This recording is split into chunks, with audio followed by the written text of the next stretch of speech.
में सुन के न चले जाएं, बल्कि महापुरुषों के वचनों पे विचार करना चाहिए और विचार करने के बाद अपनाना चाहिए, उसको अपने जीवन में ढालें, जीवन में उतारें।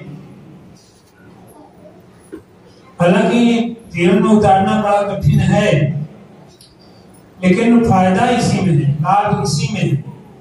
जब तक उसको उतारेंगे नहीं, अपने जीवन में अपनाएंगे नहीं, केवल सुन लेने से ये समझें कि हमने सत्संग सुन लिया, कथा प्रवचन सुन लिया, बहुत पुण्य हो गया, तो इतना ही काफी नहीं है, उस पर चलना पड़ेगा। तब हमारे जो है जीवन जो है सुखी होगा और हमारे कष्ट दूर होंगे। इस पर विचार करना बहुत जरूरी है। साथ संगत जी,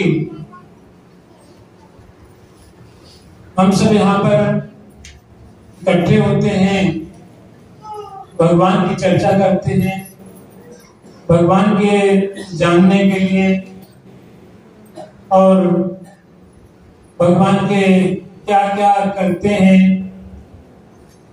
भगवान को जानने से क्या लाभ है हमको, ये सारी चीजों के लिए हम सब यहाँ पर एकत्र होते हैं। और ये बहुत अच्छा सत्संग है बाबा जी ने हमको दिया। हमारे पुराने महापुरुष बाबा विश्वनाथ जी और बाबा जी मुन्नीलाल जी, लाला जी, इन सबके कृपा से हम सबको सत्संग प्राप्त हुआ, इसका हम सब लाभ ले रहे हैं। बाबा शिवमंगल जी ने इसको रखवाली किया, इसको आगे बढ़ाया, पालन पोषण किया। इन सब महापुरुषों की कृपा हमारे साथ है और इन्हीं की कृपा से हम अपने जीवन को सही दिशा दे रहे हैं, सही ढंग से जीने का तरीका हमको मालूम हो रहा है और हमारे जीवन का उद्धार हो रहा है, लौकिक पारलौकिक दोनों। लौकिक में ये हमारा पंच भौतिक शरीर और ये संसार है, ये लौकिक जीवन है। इसको सुखी करने का एक ही उपाय है, सत्संग। सत्संग से हमको सारी ज्ञान मिलता है, सारी जानकारी मिलती है कि कैसे करें, किस उपाय से हमारा जीवन सुखी होगा।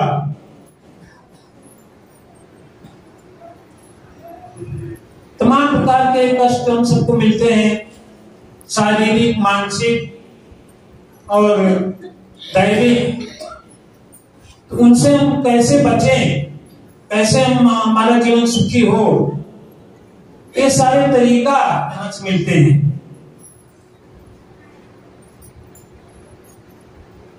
बहुत संसार में रह करके बहुत तरह के कष्ट मिलते हैं, तो उन सब से छुटकारा के लिए है कि हम नियम से रहें।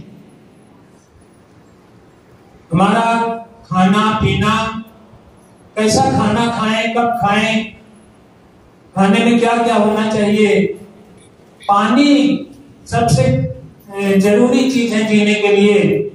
पानी का इस्तेमाल कैसे करें, कैसे पिए, पानी पीने का तरीका क्या हो। सबसे पहले पानी हमेशा पीते रहिए, प्यास ना लगी हो तब भी पानी पीजिए। सुबह उठ के तुरंत पानी पीजिए, पेट भर के। तीन सारी चीजें जानकारी मिलती है। अगर हमारे शरीर में तकलीफ हो जाए, चोट चपेट लग जाए या कोई बीमारी हो जाए, तो उसका इलाज है, इलाज भी करिए। डॉक्टर हैं, वैद्य हैं, तमाम प्रकार की सुविधाएं भगवान ने दे रखी है। ये सब भगवान ने बनाई है, औषधियां भी बनाई है, दवाइयां भी बनाई है और उनके जानकार को भी बनाया है, डॉक्टर बनाए, वैद्य बनाए भगवान ने। इन सब की मदद लेनी चाहिए शरीर को अपने रोग मुक्त करने के लिए, दुख तकलीफ दूर करने के लिए। तो खाने का, पीने का, सोने जागने का तरीका होना चाहिए, समय होना चाहिए। हम लोग कोई तरीका अपनाते नहीं है, नियम अपनाते नहीं है, इसलिए शरीर में तकलीफ हो जाती है। ये तो शारीरिक तकलीफ के लिए है। बीमारियों से दूर रहने का। घर के आसपास सफाई करिए, शरीर की सफाई करिए, गंदगी न रहे शरीर में। हमारे घर के आसपास भी, घर के अंदर भी, हमारे कपड़े घर के जो बिछाने के हैं, ओढ़ने के हैं या जो पहनने के हैं, इन सब की सफाई जरूरी है। काफी बीमारियां इससे कम हो जाती हैं। ये सारी चीजें जरूरी है, ये सब सत्संग बताया जाता है। ज्ञान के अंदर ये भी आता है। ज्ञान माने एक समझ होनी चाहिए हमारी, इसका कारण क्या है, इसका निवारण क्या है, ये सारी चीजें यहाँ सत्संग में मिलेगा। इसीलिए कहते हैं कि सत्संग की महिमा बहुत बड़ी है, सारी चीजें मिलती हैं। कहीं बैठ के दोपहरिया में ताश के लिए, या कहीं बैठ के गपशप मार के दुकान पे, चौराहे पे, अड्डे पे, उन सब में ये सब नहीं मिलेगा। वहां तो जिस लाइन के लोग हैं बस वही उसी लाइन में ले जाएंगे। कोई जुआ सिखा देगा, कोई राजनीति में खींच ले जाएगा, कोई कहीं ले जाएगा। लेकिन ये हमारे जो जीवन सुखी करने का तरीका ये सब नहीं बताए, ये सत्संग में मिलेगा।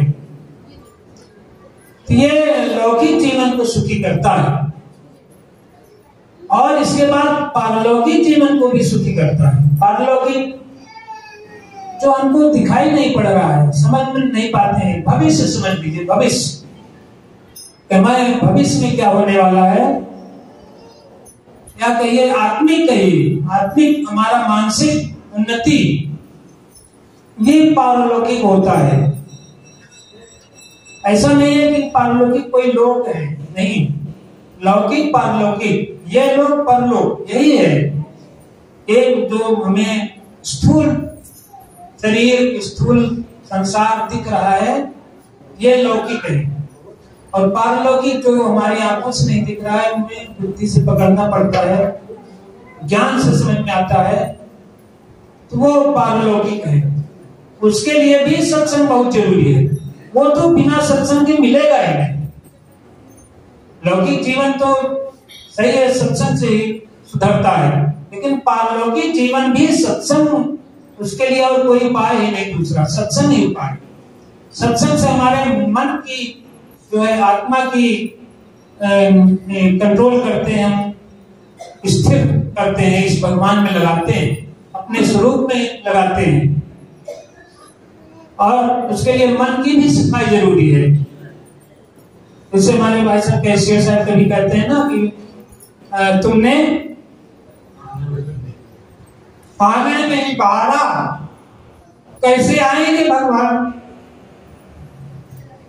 आंगन माने अपने मन को, अपने मन को, अपने बुद्धि को, विचारों को साफ नहीं किया, बुहारा नहीं, उसको सफाई नहीं किया, तो भगवान उसमें कैसे आएंगे। उसमें हर तरह की सफाई जरूरी है। काम, क्रोध, लोभ, मोह, अभी भाई साहब ने बताया ना पंचशील क्या है,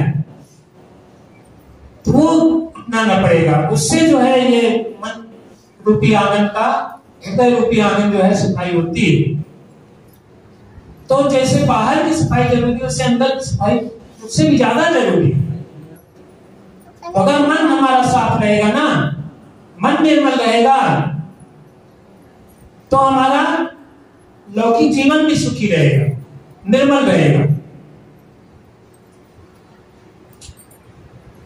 मन में अगर बीमार है तो शरीर बीमार रहेगा। शरीर जो है बीमार कब होता है, जब हमारा मन बीमार होता है। पहले मन बीमार, मन गंदा हो जाता है, मन में काम, क्रोध, लोभ, मोह, अहंकार, छल कपट भरा हुआ है। इनसे हमारा मन जो है विकार से भर जाता है। तो उसका जो है असर शरीर पे आता है। उसका जो मन बीमार है, मन विचलित है, मन एकाग्र नहीं है, दौड़ रहा है इधर उधर, तमाम चीजों में भ्रमित है, भ्रम में पड़ा हुआ है, अंधविश्वासों में पड़ा है, कर्मकांडों में पड़ा है, तो इन सबसे मन जो है, मन में विकार रहता है, तो मन बीमार हो जाता है। तो तो मन की बीमारी जो है शरीर पे लक्षित होते हैं, उसके लक्षण शरीर पे आते हैं, तो हमारा शरीर भी बीमार हो जाता है। तो इसलिए हमें सबसे पहले अपने मन को सफाई करनी है, मन निर्मल होना चाहिए, तब जाकर के हमारा दोनों जीवन लौकिक पारलौकिक हमारा साफ रहेगा और सुखदायी रहेगा।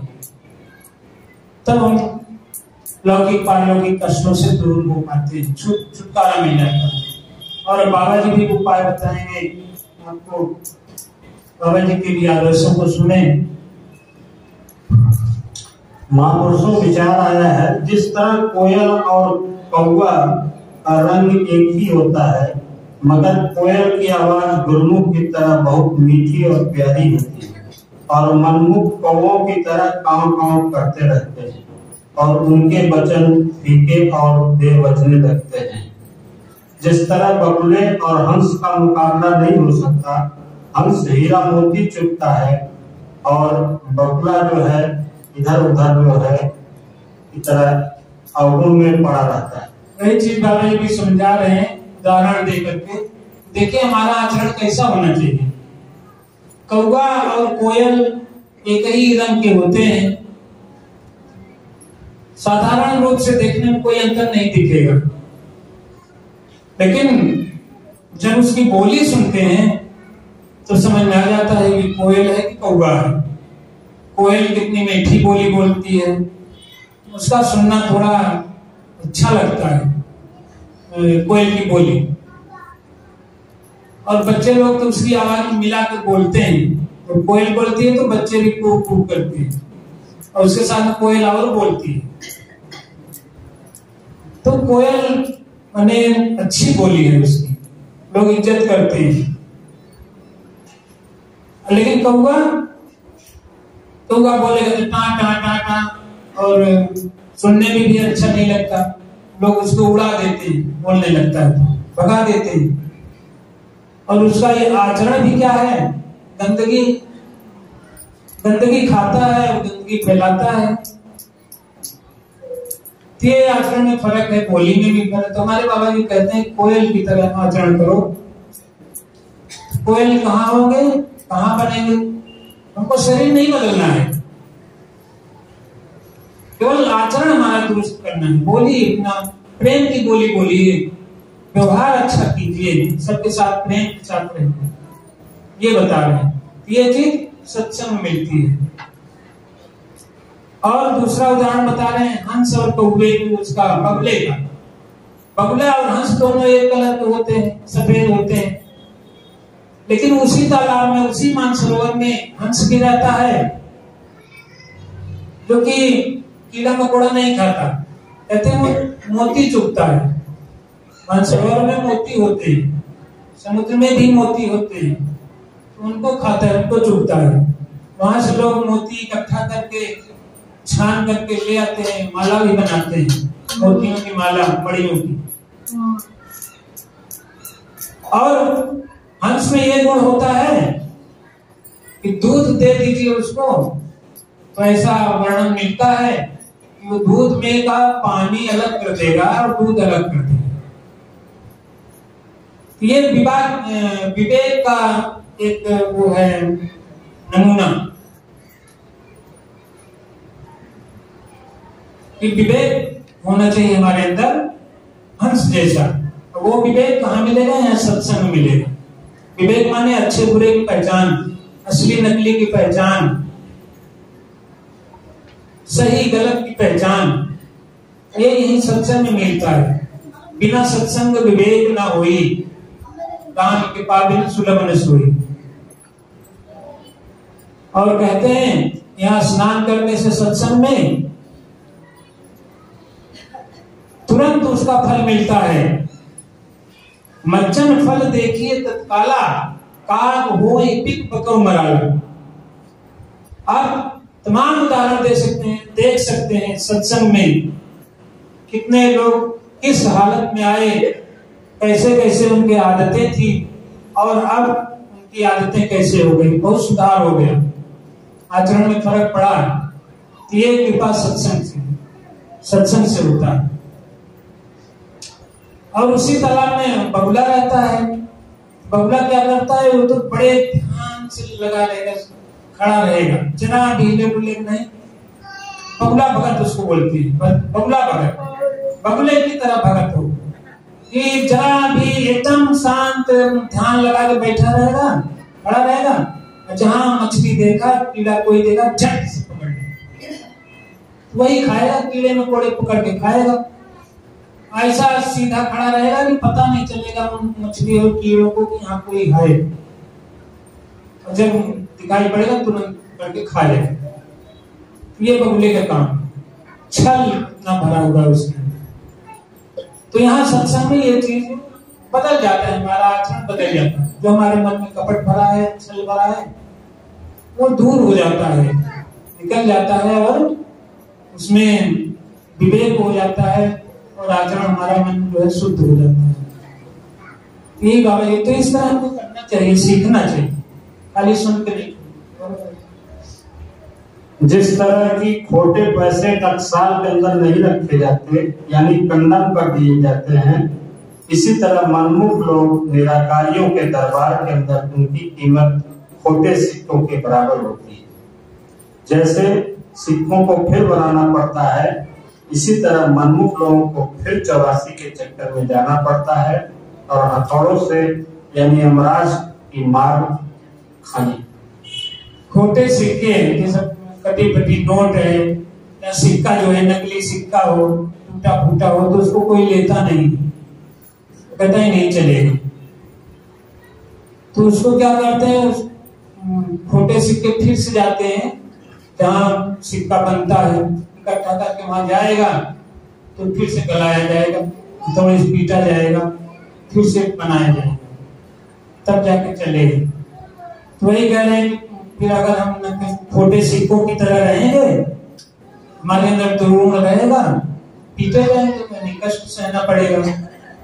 कहीं दूर नहीं, वहां कहीं यमराज और स्वर्ग नरक नहीं बैठा हुआ, खोटे रहेंगे, हमारे अंदर छल कपट रहेगा, तो यही मिलेगा दंड, यही दुख मिलेगा, पकड़े जाने पर कष्ट मिलेगा। तो ऐसा हमको नहीं कह रहे, तो मनमुख की बात है। और गुरुमुख जो है, गुरुमुख तो उसका जीवन निर्मल होता है, वो हमेशा सब अपनाते हैं, उसको सभी अपनाएंगे। जैसे भी महात्मा बुद्ध की बात आई, बुद्ध जी को सबने अपनाया, सभी देशों वाले और सभी जाति वाले सबने अपनाया, क्योंकि उनका ज्ञान जो था सबके लिए था। ऐसा ज्ञान था उससे सबका कल्याण होना है, सबके लिए कल्याणकारी है। कोई इसमें छल कपट नहीं, कोई आडंबर नहीं, एकदम निर्मल।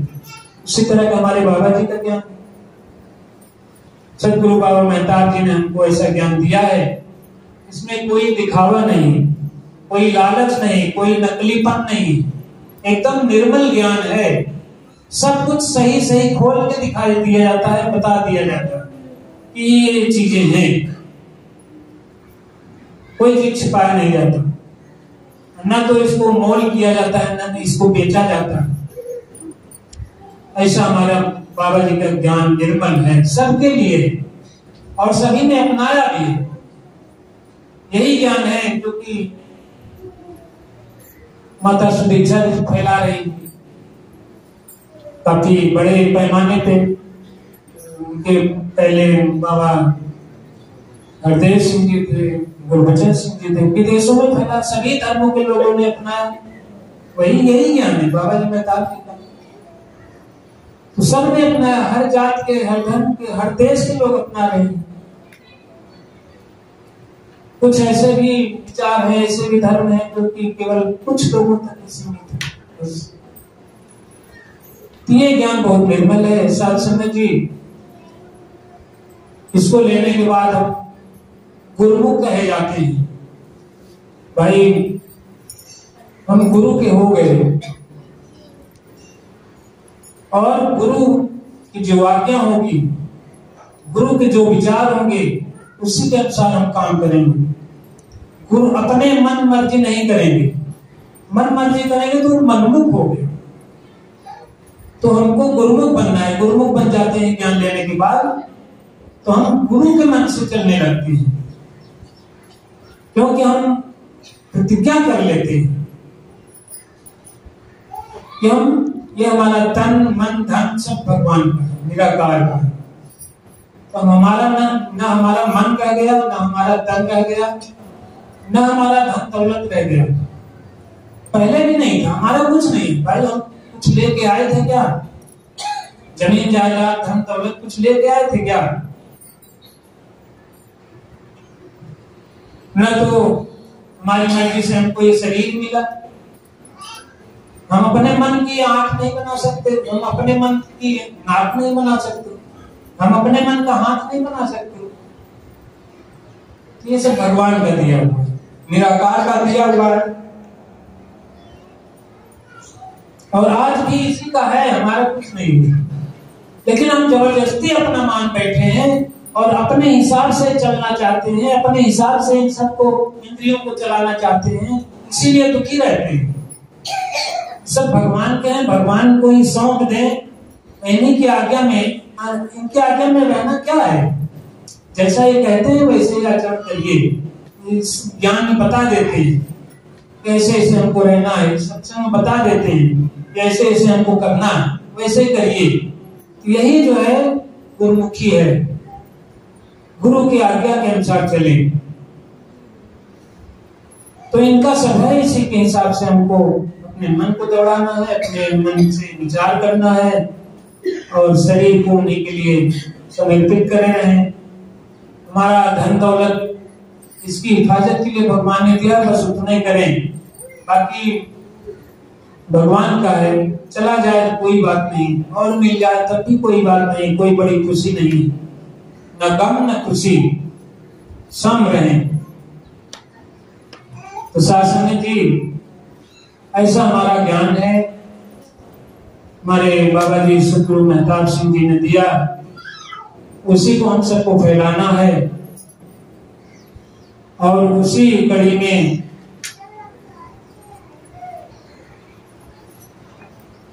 महाराज जी ने आपको बताया कि अगले इतवार को ये बताया जाएगा। तो जिनको जिनको इसको समझना है, समझने की इच्छा है, ये ज्ञान लेने की इच्छा है, तो समय से आए और अपने आसपास भी बताएं। अगर कोई इसका इच्छुक है तो उसको भी ले आए, बड़े आदर के साथ, बड़े सम्मान के साथ। अगर कोई पूछे भी कि हमको यही बता दीजिए, तो ऐसा ना करिए, वहां ना बताइए, बल्कि ले आइए उसको, चलिए वहां बताया जाएगा। तो आइए और समय से आइए और खूब अच्छे मन से आइए। कोई इसमें दुविधा न रखिए कि दिखाएंगे कि नहीं दिखाएंगे। हाँ, यह है कि इतना जरूर करिए, देखने के पहले भी, ज्ञान लेने के पहले भी और बाद में भी, आपको जहां से भी मिलाना हो, जहां से भी इसका सबूत लेना हो, ले लीजिए। चाहे किसी संत महापुरुष के विचारों से, प्रवचन से, और चाहे अपने ग्रंथ धर्म शास्त्र जो भी हैं, चाहे वेद शास्त्र हो, चाहे गीता